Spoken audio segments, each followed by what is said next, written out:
Hello বন্ধুরা, এই দেখো আমি জাস্ট স্কুল থেকে এসেছি, ড্রেসও ছাড়িনি। এই যে মিঠাই দাঁড়িয়ে আছে, তো এই ড্রেস ছাড়িনি। এখন বাজে 2টো। আজকে স্কুলে কালকে থেকে বাচ্চাদের এক্সাম শুরু হবে, তো সিট নাম্বার লাগানো ছিল, তো সেই জন্য আজকে একটু তাড়াতাড়ি বাড়িতে এসেছি। এই কারণেই এসেছি যে আজকে সকালবেলায় আমাকে একটা আমি সকালবেলা একটা কেক বানিয়ে ওটাকে ডেলিভারি দিয়ে স্কুলে গেছিলাম। তো আমার আর একটা হঠাৎ করে কেকের অর্ডার এসেছে, তো আমি কেকের বডিটা বানিয়ে গেছিলাম। এই দেখো, তো আজকে এটা নিয়ে খুব একটা মজা আছে। এই যে বডিটা হয়ে গেছে কেকের। তো আমাকে কাস্টমারকে জিজ্ঞেস করেছিলাম যে আমি কি কেক বানাবো, তো কাস্টমার আমাকে বললো লাভেরিয়া কেক লাগবে, লাভেরিয়া। তো এই সেই লাভেরিয়া কেক বন্ধুরা, তোমরা দেখতে থাকবা যে এই লাভেরিয়া কেকের ডিজাইন ফাইনালি কি হচ্ছে। তো চলো টাটা বাই বাই, আমি তোমাদের সাথে আবার খুব তাড়াতাড়ি আসছি। ফাইনালি আমি কেকের ক্রিমটা বিট করে নিলাম, তারপরে আমি কেকটা বানাতে যাব। তো তোমরা চলো, তোমাদেরকে দেখাবো যে আমি ফাইনালি কী করে কেকটা বানাচ্ছি। তো এই যে আমার ক্রিমটা বানানো হয়ে গেছিলো, আর আমি কেকটাকে ক্রাম কোট করে ফ্রিজে রেখে দিয়েছিলাম, তাহলে কেকটা ভীষণ ভালো সেট হয়। তো তোমরা দেখে বুঝতেই পারছো যে আমি একটা হার্ট শেপের কেক বানাচ্ছি। আসলে তোমাদেরকে বললাম, কাস্টমারকে জিজ্ঞেস করেছিলাম যে আমি কী ডিজাইন বানাবো, তো কাস্টমার আমাকে বললো লাভেরিয়া কেক। তো আমি জিজ্ঞেস করলাম কেন গো, কী আছে? তো বললো যে আমাদের অ্যানিভার্সারি আছে, তো সেই জন্য আমি কেকটা নিজের মন থেকে হার্ট শেপ বানিয়েছি।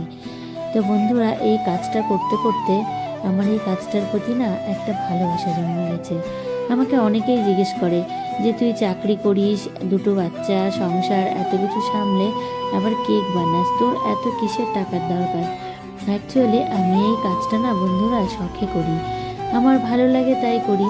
সবাই চাইলে কি আর কেক বানাতে পারবে, বা সবাই কি আর এত সুন্দর ফিনিশিং দিতে পারবে? পারবে না, এটা তো সত্যি কথা যে সবাই সব কিছু পারে না।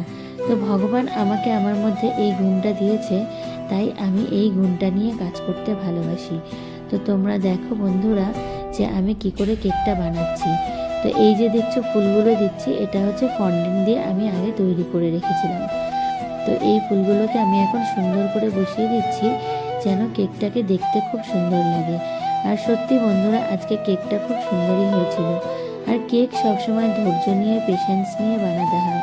তো এই ফুলগুলোর মাঝখানে আমি একটা করে হোয়াইট বল দিয়ে দিচ্ছি, তাহলে কেকটা দেখতে আরও অনেক সুন্দর লাগবে। আর সত্যি কেকটা দেখতে খুব সুন্দরই লাগছিল। তো যাই হোক, তো আমি কেক বানাতে বানাতে তোমাদের সাথে অনেকই গল্প করে নিলাম। এটা হচ্ছে আমার শকুন্তলাস ডেলি লাইফ। আমি আমার এখানে ডেলি লাইফটাই শেয়ার করি, যেহেতু কেকটা আমার ডেলি লাইফের মধ্যে পড়ে, তাই আমি বরাবরই তোমাদের মাঝে কেকের ভিডিও নিয়ে আসব। তোমরা আমার পাশে থেকো, আমাকে হেল্প করো, লাইফে যেন আমি অনেক দূর এগিয়ে যেতে পারি। কারণ বন্ধুরা, তোমাদের সহযোগিতা ছাড়া আমি একটুকু এগিয়ে যেতে পারবো না। এই দেখো, আমি পাইপিং ব্যাগের মধ্যে একটু হোয়াইট আর রেড কালার মিশিয়ে একটা ডিজাইন করে দিচ্ছি, যেন কেকটা দেখতে অনেক সুন্দর লাগে।